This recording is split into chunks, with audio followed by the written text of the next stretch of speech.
saja langit ini penuh dengan bintang. Seketika saja hati ini penuh bunga-bunga.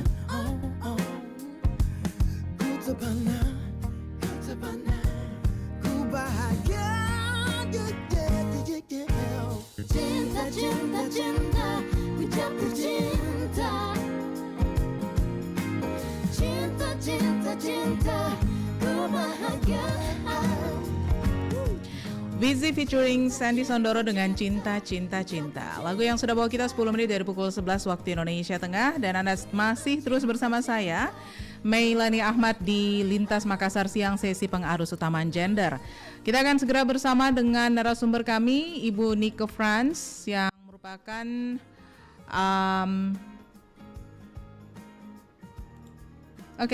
Nutrition Officer UNICEF Indonesia ya. Baik, pendengar, untuk Anda yang ingin bergabung sebentar bisa bersama kami melalui line telepon di 0821-3333-9440. Dan sekarang kita ikuti bersama perbincangan kita dalam sesi pengarus utamaan gender. 94,4 FM Kanal Inspirasi Pro 1 RRI Makassar. Pro 1 Kanal Inspirasi RRI Makassar.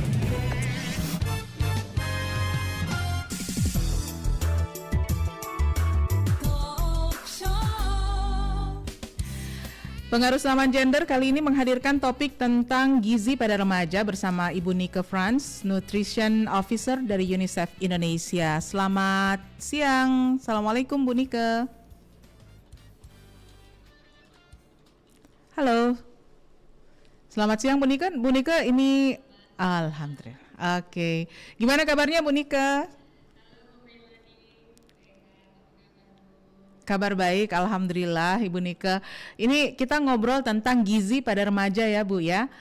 Dan untuk yang ingin melihat langsung perbincangan kita ini bisa langsung mengakses ke fanpage Facebook kami di Pro 1 RRI Makassar. Bu Nike, gizi pada remaja. Kalau berbicara tentang gizi pada remaja itu kayaknya jauh panggang dari api dengan gizi pada balita ya. Pada balita itu penuh perhatian, tapi ketika remaja justru bisa dikatakan sangat sedikit sekali zat gizi yang masuk ke tubuh seorang remaja dibandingkan dengan fast food atau makanan-makanan instan lainnya. Godaannya besar nih untuk remaja ya.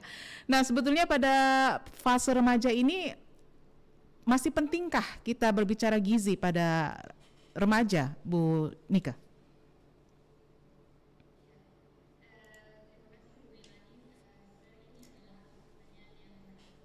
Iya.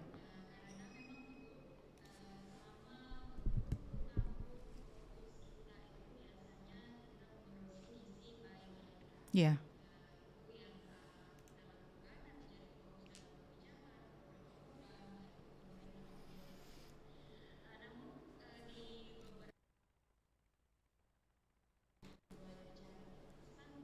Mm-mm. Mhm.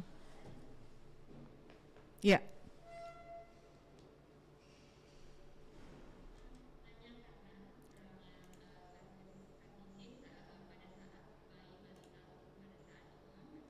Mhm.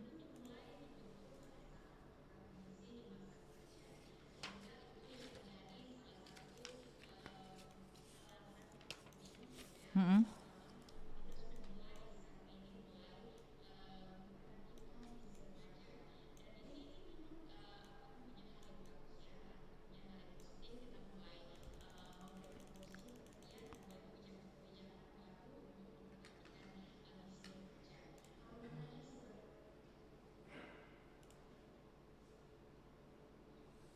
Ya, ini sepertinya ada sedikit delay pendengar. Jadi suaranya Bu Nike belum sampai ke ruang dengar kita ya. Agak sedikit vakum. Tapi kita masih terhubung dengan Ibu Nike. Mudah-mudahan sebentar. Oke. Mm-mm.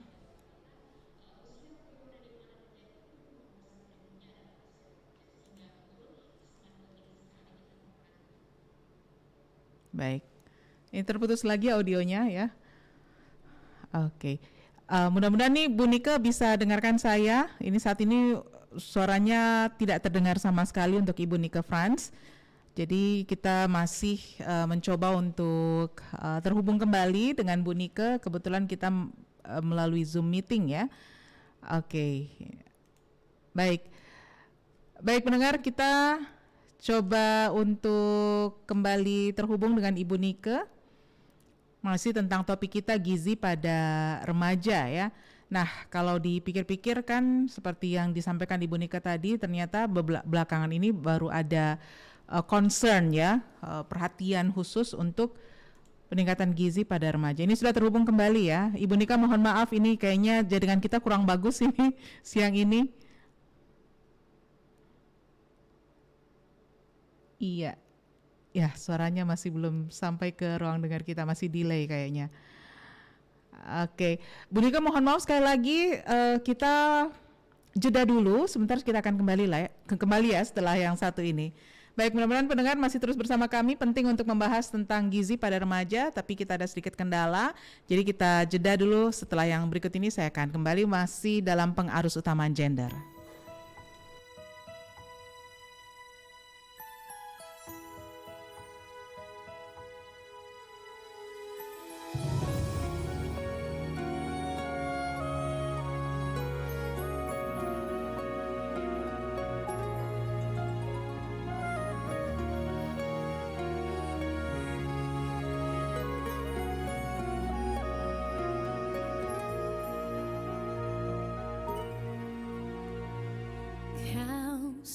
Terkasih, kulihat di sinar matamu tersimpan kekayaan batinmu,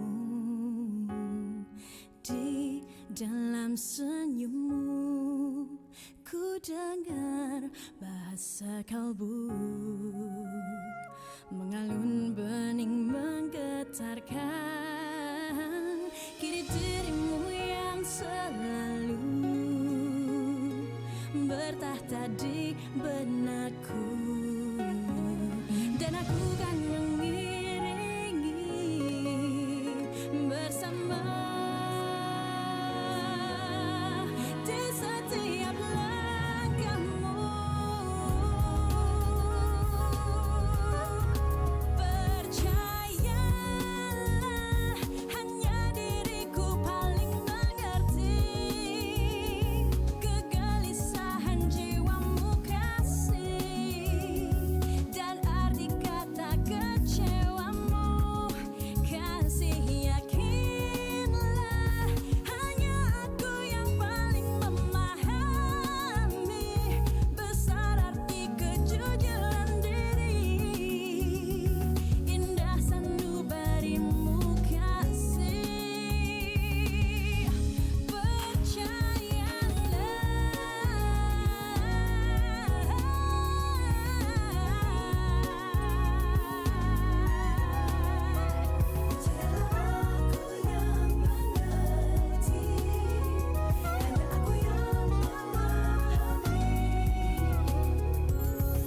Kau satu terkasih, kulihat di sinar matamu tersimpan kekayaan batinmu, di dalam senyummu ku dengar bahasa kalbu mengalun bening menggetarkan. Kini dirimu yang Junior Arif dan Cindy Bernadette dengan Bahasa Kalbu, sebuah lagu yang sudah menemani kebersamaan kita 20 menit dari pukul 11 waktu Indonesia Tengah. Kami sudah terhubung kembali dengan Ibu Nike Franz yang merupakan Nutrition Officer UNICEF Indonesia, dan kita akan melanjutkan perbincangan kita tentang gizi pada remaja. Oke, selamat siang Bu Nike. Mohon maaf tadi ada beberapa kendala sehingga suaranya belum sampai ke ruang dengarnya pendengar Pro 1 Bu ya. Ini ada sedikit kendala jaringan sepertinya. Baik, tadi di awal sudah disampaikan bahwa penting bagi kita untuk memperhatikan atau berbicara tentang gizi pada remaja karena ternyata kalau misalnya belum terpenuhi di masa batita, balita, anak-anak, nanti di masa remaja itu kita masih sempat mengcovernya itu Bu ya, kurang lebih seperti itu kayaknya tadi.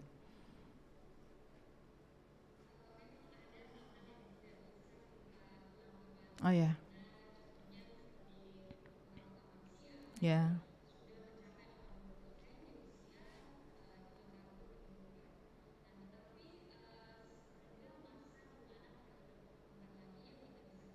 mm-mm,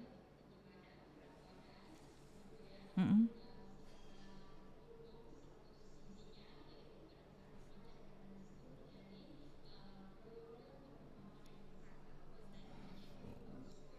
Mm-mm.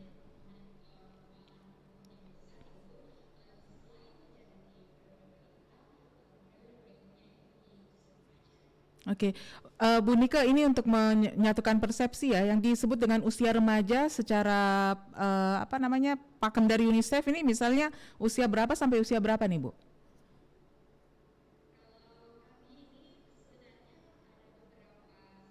Mm-mm.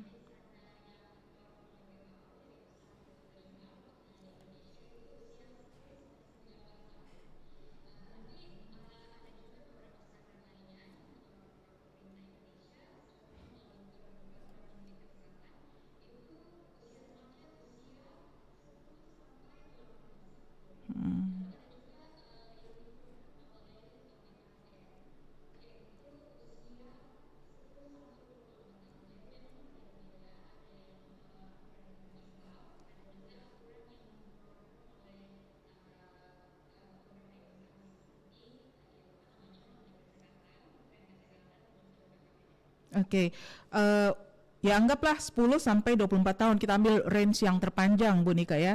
Nah pada usia yang dikatakan usia remaja ini, kira-kira zat gizi apa yang seharusnya menjadi perhatian Bu Nika?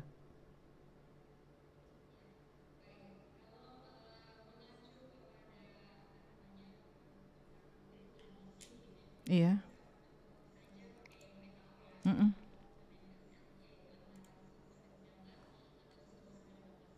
Iya,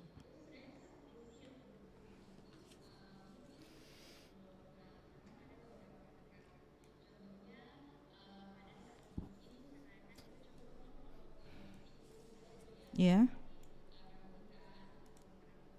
mm-mm.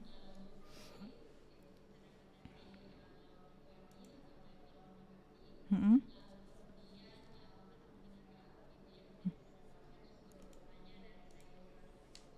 Iya,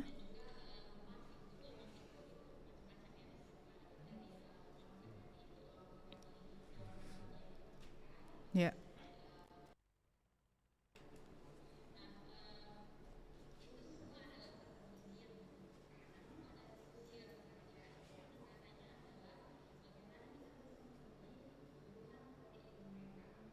Oh, oke.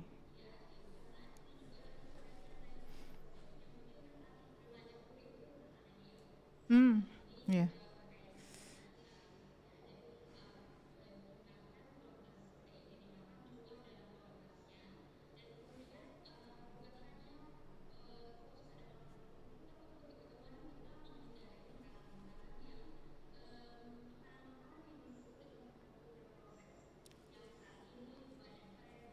iya, iya.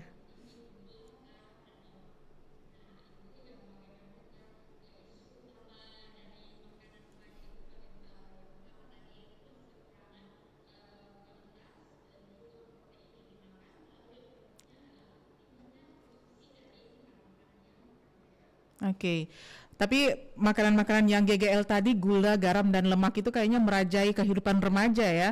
Eh, Kayaknya remaja kurang gaul kalau enggak makanannya tidak seperti itu. Tapi kita jangan ke situ dulu Bu Nika. Saya penasaran ini, antara remaja itu kan ada remaja putri, ada remaja putra.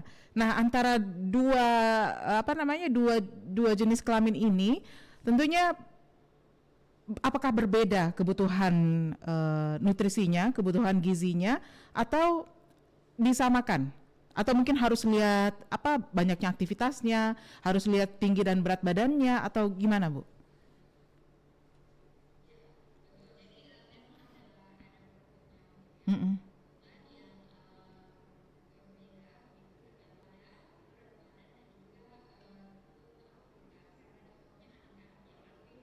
Iya.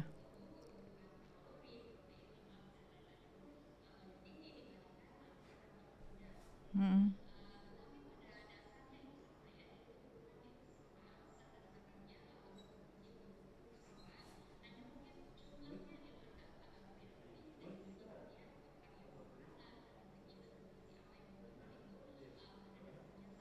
Mhm.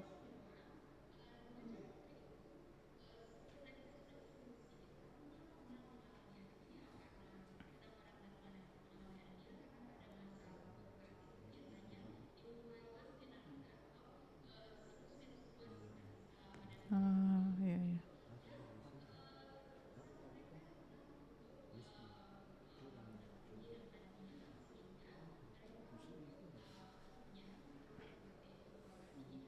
Mm-mm.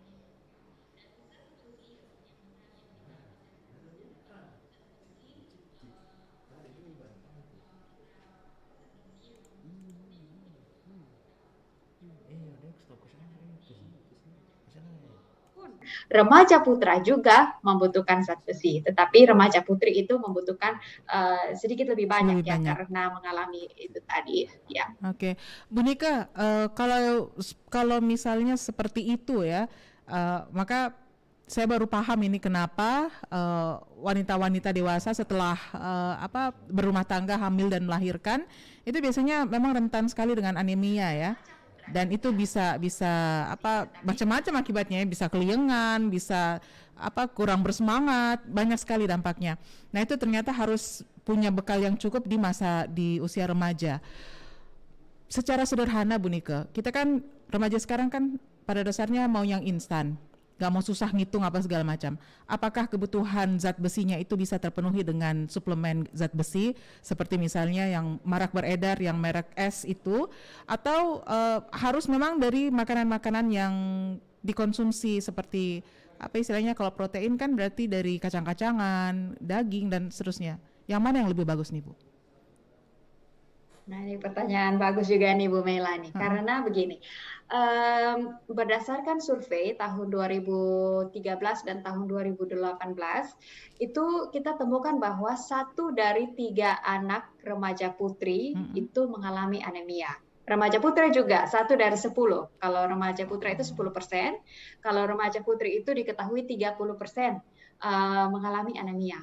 Nah, ini membuat pemerintah Indonesia ini mengeluarkan suatu kebijakan, dan kebijakan ini berdasarkan penelitian bahwa ada satu program yang ditetapkan pemerintah Indonesia itu sejak 2016, yaitu suplementasi tablet tambah darah untuk remaja putri usia 12 sampai 18 tahun 1 kali setiap minggu sepanjang tahun.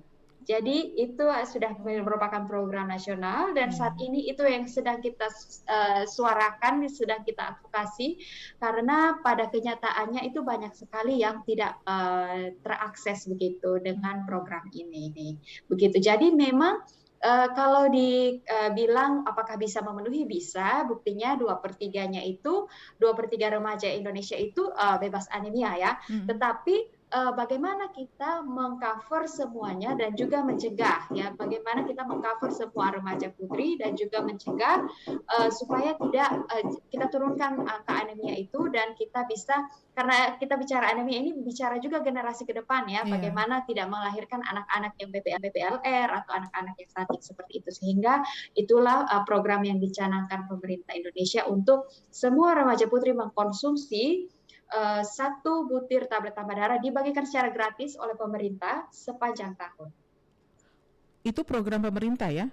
Dibagikannya di mana nih Bu? Betul. Sekolah-sekolah atau harus ke puskesmas atau ke mana? Ya, jadi sebenarnya idealnya ketika dicanangkan itu dibagikan di sekolah. Namun lalu kita terkendala pandemi di mana anak-anak harus sekolah dari rumah. Nah, selama pandemi memang agak anjlok distribusi tablet tambah darahnya, karena harus mengandalkan kader posyandu, ada yang mengandalkan kader PKK atau kader remaja, jadi agak tertunda begitu. Namun sebelum pandemi itu sebenarnya dibagikan melalui sekolah. Nah, Sekolah. ini juga PR karena kita tahu bahwa tidak semua anak itu kan mengenyam pendidikan formal ya. Ada anak yang tidak sekolah, ada anak remaja yang tidak sekolah. Sehingga ini juga salah satu tantangan yang sedang kita bicarakan bagaimana menjangkau anak-anak yang tidak sekolah itu.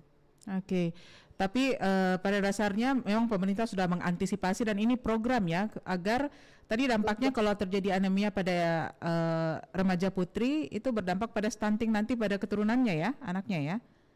Itu salah satu Salah satu faktor risiko. Jadi faktor. bukan faktor utama ya. Dia salah satu faktor risiko karena kalau remaja mengalami anemia dan anemianya itu tidak ditangani, maka mereka berisiko melahirkan anak-anak yang berat badan lahirnya rendah, yaitu di bawah 2.500 gram atau 2,5 kilogram.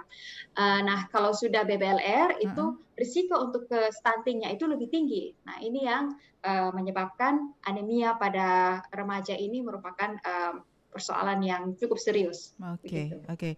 Nah, untuk memenuhinya seperti yang disebutkan oleh Bu Nika tadi ada suplementasi yaitu sekali seminggu sepanjang tahun yaitu suplemen zat besi zat besi tadi ya dalam bentuk suplemen. Betul. Itu sudah ada zat besi dan asam folatnya di dalam, sudah diukur begitu ya melalui penelitian. Penelitiannya pun penelitian secara skala besar, yaitu di Indonesia dan di beberapa negara, dan itu efektif untuk menyembuhkan anemia dan mencegah anemia untuk datang kembali. Jadi selama usia 12 sampai 18 tahun itu remaja putri minum tablet tambah darah 1 kali seminggu.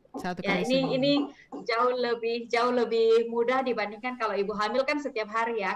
Kalau usia hamil kan kita minum tablet tambah darah 1 hari 1 kali. Kalau remaja 1 kali 1 minggu. Oke, ini sebenarnya kita ngobrolnya tentang remaja ya Bu Nika ya, tapi saya penasaran mewakili yang seusia saya. Kalau misalnya saya kan pada saat remaja nggak dapat program seperti itu dari pemerintah ya. Kita sama sekali nggak ada informasi ya untuk saya dan mungkin di yang selevel dengan saya ketika itu. Nah, ketika sudah sampai pada usia sekarang usia 40 tahun ke atas, itu apakah kita juga masih bisa suplementasi sekali seminggu dalam sepanjang tahun untuk suplementasi zat besi tadi, Bu Nika? Iya, betul sekali. Sebenarnya tidak ada kata terlambat ya, Bu. Walaupun memang tentu saja ada dampak-dampaknya, tetapi untuk anemia sendiri ini kita bisa cegah dan kita bisa obati dengan cara mendapatkan suplementasi sendiri. Nah, ini berdasarkan surat edaran dari Kementerian Kesehatan, wanita usia subur artinya usia produktif begitu. Itu kita bisa juga dan kita memang dianjurkan untuk mendapat suplementasi yang seperti seperti remaja putri tadi, dan itu kita bisa dapatkan sendiri karena kita kan bisa mengakses sendiri suplementasi tadi, ya seperti itu. Dan juga ini saya belum tahu pasti ya, tapi karena di puskesmas itu kan ada tablet tambah darah itu dibagikan secara gratis. Nah, kalau kita punya BPJS itu kemungkinan besar kita bisa mendapatkan tablet tambah darah tersebut secara gratis di puskesmas dengan Jadi untuk ibu-ibu di luar sana ini walaupun kita ngobrolnya gizi pada remaja, tapi nyinggung ibu-ibu juga ini ya, yang kebetulan masa remajanya kurang bahagia, kurang dapat zat besi. Nah, bisa ada kartu BPJS, bisa ke puskesmas dan bisa mendapatkan tablet tambah darahnya secara gratis. Itu program pemerintah ya. Menarik sekali nih Bu Nika. Bu Nika, kita jeda dulu sejenak Bu Nika, sebentar kita kembali lagi, kita buka kesempatan untuk pendengar kita bergabung, yang mau gabung melalui line telepon atau nanti kita baca komentar ya di kolom komentar kami di live streaming fanpage Facebook Pro 1 RRI Makassar. Bu Nika, sebentar kita balik lagi ya. Baik pendengar, kita lanjut dulu dengan satu persembahan lagu berikut ini.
Untuk melanjutkan kembali perbincangan kita dalam pengarus utamaan gender untuk edisi hari ini, hari Jumat 25 Februari 2022, kita ngobrol tentang gizi pada remaja bersama dengan Ibu Nike Frans, Nutrition Officer dari UNICEF Indonesia. Baik, masih terhubung dengan Ibu Nike melalui Zoom meeting. Selamat siang Bu Nike, kita sambung lagi perbincangan kita. Selamat siang Bu Melani. Siap. Kita lanjut lagi, tadi sudah berbicara tentang, kita hampir mengupas tuntas ya tentang anemia yang dimulai pada masa remaja putri, kemudian cara menanggulanginya dan apa dampaknya bisa mengarah kepada menghasilkan keturunan yang mengalami stunting ya. Itu salah satu ininya, dampaknya, tapi bukan dampak utama. Kita kita terima telepon dulu Bu Nike. Boleh Bu, silahkan. Halo, selamat siang. Halo, selamat siang. Ya, dari mana ini? Pak Erik di Makassar. Pak Erik di Makassar. Silakan Pak Erik. Iya, saya mau bertanya Bu, kan mengenai stunting ini kan kalau pertumbuhan itu kan biasanya berpengaruh sama pola hidup, terutama makanan. Iya. Terus makanan apa saja yang bisa mempengaruhi pertumbuhan itu? Ya. Oke, Ya, makanan mungkin apa itu saja saja. yang bisa mempengaruhi pertumbuhan ya? Iya. Oke, baik. Terima kasih Terima kasih. Pak Erik. Ini kayaknya terlalu umum ini Bu Nike ya. Makanan yang mempengaruhi pertumbuhan saya lupa nanya pertumbuhan di masa mana ini ya. Tapi kayaknya kita ngomong di masa remaja, tentang remaja, mungkin makanan apa saja yang mempengaruhi pertumbuhan di masa remaja ini, Bu Nike? Iya, siap Bu Melani. Ini sebenarnya pertanyaan umum yang pasti ditanyakan banyak oleh masyarakat. Jadi terima kasih Pak Erik untuk pertanyaannya. Menarik, makanan apa yang mempengaruhi pertumbuhan ini sebenarnya sama ya. Mulai dari balita sampai nanti, mulai dari bayi begitu ya, sampai kita tua nanti, itu sama saja bahwa makanan itu punya kelompok begitu ya. Kelompok yang pertama adalah kelompok makanan pokok. Kelompok makanan pokok ini itu macam-macam. Jadi ada nasi, mie begitu ya. Lalu ada ubi begitu. Itu masuk semua dalam makanan pokok. Nah, yang kelompok berikut adalah kelompok protein atau yang kita biasa sebut dengan lauk pauk. Nah, lauk pauk ini bisa berasal dari protein hewani, lalu bisa berasal dari protein nabati. Namun kalau kita bicara tentang remaja, itu diutamakan kalau bisa mendapatkan protein-protein yang mudah diserap. Protein yang mudah diserap itu adalah protein hewani. Begitu ya. Kalau kita sudah, ini beda ya dengan kalau kita sudah sudah melewati masa remaja begitu, usia 20-an, usia 30-an ke atas, itu kita bisa seimbangkan di protein nabati dan protein hewani. Tidak usah banyak-banyak protein hewani, kita bisa banyak juga protein nabati, itu tidak masalah. Tetapi khusus usia remaja dan usia balita, itu mereka sangat membutuhkan protein berkualitas tinggi dari protein-protein hewani. Itu kita beruntung ya di Sulawesi Selatan, di Makassar ini kita dipenuhi dengan lauk pauk, ikan-ikanan, udang dan segala macam hasil laut yang itu adalah protein, contoh-contoh protein yang mudah sekali diserap, yaitu ikan-ikanan begitu ya, ikan, udang. Itu proteinnya jauh lebih mudah diserap dan kalau bahasa gizinya tuh bioavailabilitasnya, artinya kemudahan tubuh untuk menyerap protein itu tinggi. Itu yaitu pada protein hewani. Itu tadi kalau kita beruntung kembali lagi di masyarakat di Makassar ini punya hasil-hasil laut yang hasil air ya, ikan air tawar yang berkualitas tinggi. Nah, itu kita bisa fokuskan di situ. Jadi protein ini namanya pembangun tubuh, pembangun tubuh, sehingga ini yang diutamakan itu tadi untuk masa remaja, terutama masa balita juga. Nah, tapi itu tadi ya, kita bisa seimbangkan dengan protein nabatinya, itu kita bisa dapat dari tahu, tempe, lalu apalagi ya, macam-macam kacang tanah, kacang merah, kacang-kacangan juga banyak ya di sini ya. Lalu yang kelompok berikutnya itu adalah sayur dan buah. Nah, sayur dan buah ini selain menyediakan serat yang dibutuhkan untuk pencernaan kita, Iya. sayur dan buah itu juga menyediakan berbagai vitamin dan mineral yang menjaga daya tahan tubuh kita. Ya begitu, berbagai jenis ya vitamin dan mineral yang menjaga daya tahan tubuh dan juga untuk metabolisme kita, sehingga sangat dibutuhkan. Kalau mau tahu bagaimana kita makan, begitu berapa banyak jumlahnya, Porsinya itu ya. kita bisa Google ya, namanya ya porsinya, betul. Itu kita bisa Google, cari saja isi piringku Kemenkes, karena itu sudah lengkap di situ ya. Itu ada secara garis besar menerangkan jumlah porsi makan, bahwa di dalam satu piring itu 2/3 makanan kita itu isinya makanan pokok dan sayur-sayuran, lalu sepertiganya itu diisi dengan lauk pauk seperti itu.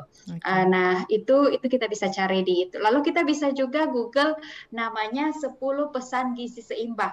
Itu juga dari Kemenkes, berisi pesan-pesan sederhana yang kita bisa ikuti untuk memenuhi kebutuhan gizi dan kesehatan secara umumnya, 10 pesan gizi seimbang. Nah, kalau mau tahu prinsip-prinsip yang sederhana, itu kita bisa ikuti ini. Yang pertama, kita makan makanan beragam. Artinya jangan makan makanan yang sama setiap hari. Kalau tempe tahu terus. Kalau coto-coto Lalu yang terus. kedua, ya kalau coto terus, mana sayurnya gitu ya. Iya. Yang pertama tadi itu ya, mengikuti memenuhi semua kelompok makanan. Jadi ada sayur, ada buah, ada lauk pauk, dan ada nasi begitu, atau ada makanan pokok. Dan tidak harus nasi ya. Mie titi misalnya, makan mie itu sudah masuk di dalam, itu karbohidratnya. Lalu yang berikut itu tadi ya, bervariasi, jangan makan hal yang sama setiap hari. Makan sayur juga hari ini ganti-ganti ya, hari ini kangkung, besok apa, bayam, dan lain sebagainya. Ikan juga kalau bisa diganti-ganti ya, kalau hari ini ikan, besok bisa telur, berikutnya bisa ayam, dan lain sebagainya. Seperti itu. Lalu yang berikutnya, dan ini sangat penting karena sekarang ini sangat berkembang, yaitu menghindari makanan yang diproses secara berlebihan. Makanan yang diproses secara berlebihan ini kita sebut makanan ultra proses.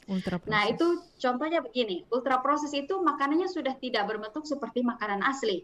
Misalnya pisang. Ya, makanan ultra prosesnya itu kalau sudah diproses sedemikian rupa ya jadi seperti minuman berasa pisang begitu ya. Maaf ya, boba berasa pisang begitu ya.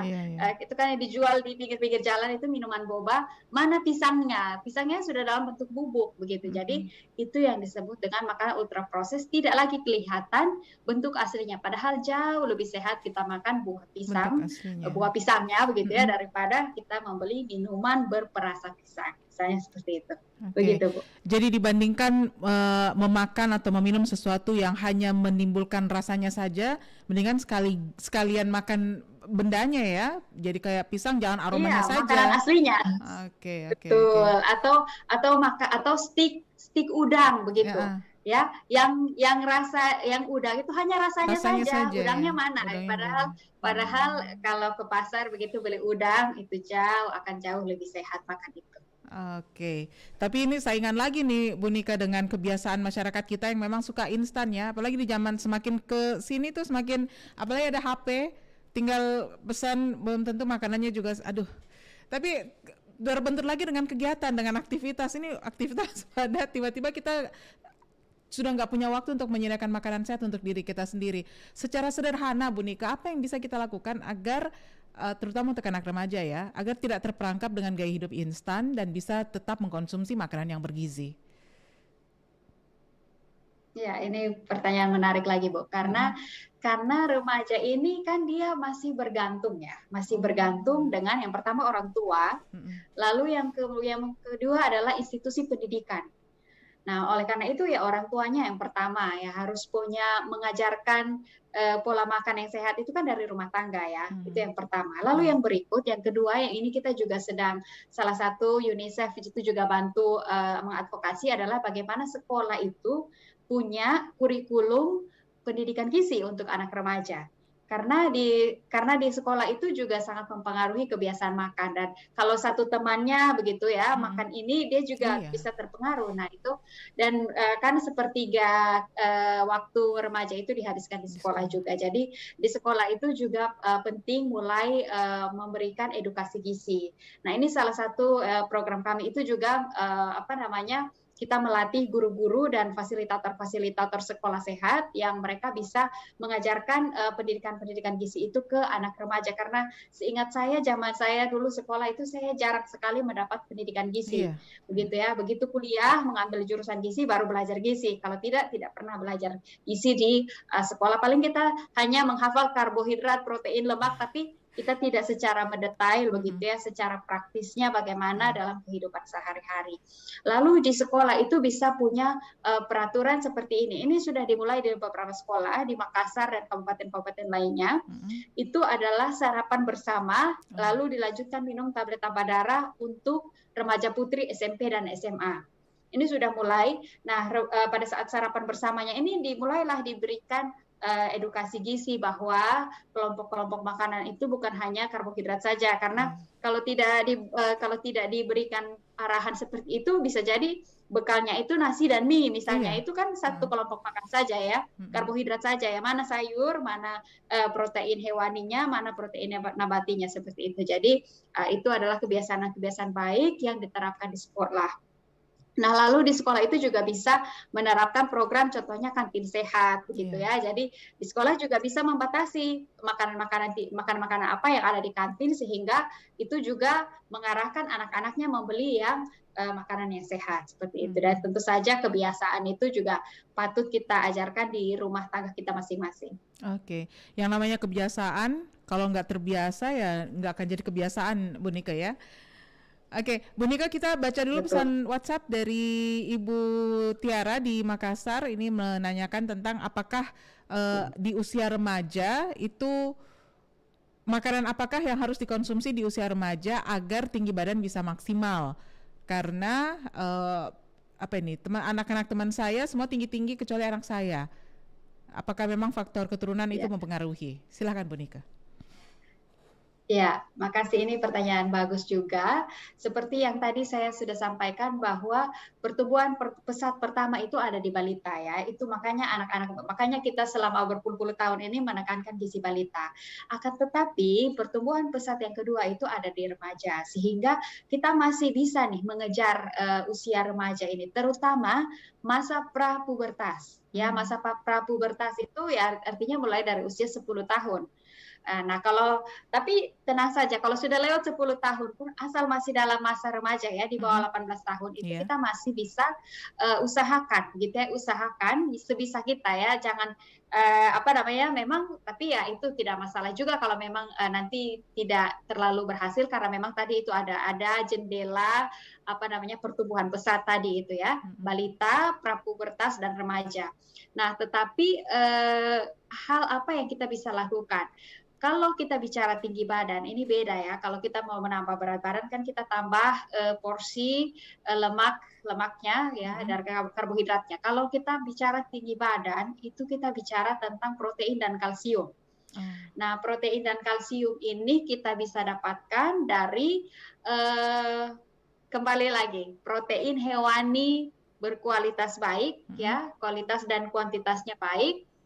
Bisa juga dari produk olahan susu. Jadi misalnya susu ya, susu skim, susu full cream, bisa juga keju ya, kalau memang kebiasaannya makan keju, kalau tidak bisa didapatkan dari sumber lain.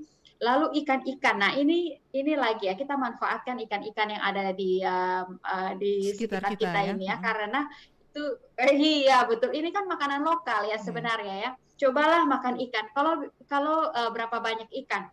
Sebenarnya kita butuh itu protein itu cukup besar ya pada saat remaja. Jadi kalau yang biasanya makan ikan satu potong kecil, cobalah kita kasih 2 ekor, misalnya 2 ekor ikan katombo misalnya ya, untuk makan siangnya begitu ya. Dan jangan takut ya, asalkan itu tadi kita awasi tidak terlalu makan banyak makanan instan, tidak makan makanan berproses, tidak makan makanan tinggi gula, garam, lemak, dan masih makan makanan rumahan. Ya semoga itu kita tidak membuat anak kita obesitas ya, karena itu juga salah satu masalah remaja ya. Selain anemia tadi, obesitas juga sudah mulai banyak di remaja. Nah jadi itu juga perlu diperhatikan. Tetapi itu tadi ya, perhatikan kualitas protein. Lalu pada saat mengkonsumsi protein, janganlah kita makan bersamaan dengan minuman-minuman antinutrien seperti kopi atau teh. Minumlah, ya kita seimbangkan pada saat makan protein, makanlah juga dengan buah-buahan dan sayuran yang kaya vitamin C. Itu akan meningkatkan penyerapan lagi dari zat-zat gizi, ada zat besinya, lalu mempermudah metabolisme proteinnya, begitu seperti itu. Jadi pertama makanlah protein kualitas tinggi, contohnya ikan, dan perbanyak porsinya pada saat remaja, karena itu tadi aktivitasnya tinggi, growth spurtnya lagi sedang berkembang, sehingga protein dan digabungkan dengan vitamin dan mineral dari buah dan sayur yang tinggi vitamin C misalnya. Jangan diberikan bersamaan dengan teh atau kopi begitu ya. Itu lalu ya itu, dan juga beraktivitas fisik mungkin ya. Beraktivitas fisik itu juga penting untuk pertumbuhan. Lalu istirahat yang cukup ya. Jangan malam-malam itu begadang begitu, main game gitu, sehingga kekurangan tidur itu juga mempengaruhi pertumbuhan. Itu tadi. Tapi kita kejar proteinnya ya. Terutama itu tadi protein-proteinnya kualitas tinggi, bisa ikan, bisa ayam, bisa daging. Tapi karena makanan lokal di sini ikan, kita manfaatkan sebesar-besarnya. Oke. Dan ikannya ya, jangan sudah jadi berasa ikan saja, tapi ikan dalam bentuk seutuhnya ya. Iya, ikan panggang, ikan goreng, macam-macam, pepes dan lain-lain, ikan kuah. Kan di sini jago ya orang Makassar ya bikin kuah-kuah begitu ya. Oke, Bu Nika, ini nggak terasa waktu kita sudah hampir selesai ini, tapi satu hal mungkin yang kembali lagi kita sampaikan, kita ingatkan kepada para pendengar kita khususnya yang berada pada usia remaja saat ini, kalau enggak ya ibu-ibunya, orang tuanya ya, bahwa penting untuk memperhatikan gizi kepada para remaja kita. Silakan Bu Nika. Ya, jadi pesan-pesan saya sederhana, bahwa kalau punya anak remaja atau punya tetangga remaja atau keluarga remaja dan remaja putri usia 12 sampai 18 tahun atau mulai 10 tahun, itu ingatkan untuk minum tablet tambah darah setiap minggu 1 kali sepanjang tahun selama usia remaja, untuk menghindari terjadinya anemia. Lalu ini yang berikut ini untuk secara umum, bahwa ayo kita mencari sumber-sumber informasi gizi dari situs-situs terpercaya seperti Kemenkes, karena di situ sebenarnya sudah lengkap. Itu tadi seperti saya bicara tadi, isi piringku, lalu 10 pesan gizi seimbang, itu ada semua di situ. Lalu dan juga ada contoh menu-menu makan setiap hari. Jadi contohnya makan siang yang komplit itu seperti apa, itu sudah ada. Jadi di website Kemenkes atau di Twitter, di Facebooknya Kemenkes, itu ada informasi-informasi seperti itu. Lalu mari kita sama-sama kembali menyadarkan, dan ini mulai dari kita sendiri, kita bisa menyebarkan pesan-pesan yang baik, dan kita perlu menyebarkan lagi bahwa informasi ataupun awareness orang-orang bahwa gizi remaja itu penting, dan itu akan mengakibatkan akan dibawa begitu ya, gizi yang status gizi remaja itu bisa dibawa pada saat usia-usia yang selanjutnya. Jadi mari kita sama-sama mencari informasi yang benar dan juga memenuhi status gizi remaja, karena mereka inilah yang merupakan calon dari generasi selanjutnya. Jadi mari kita sama-sama perhatikan gizi remaja. Baik, Ibu Nika, terima kasih waktunya siang ini. Kita akan lanjut lagi obrolan kita di edisi yang selanjutnya, Bu ya. Selamat siang.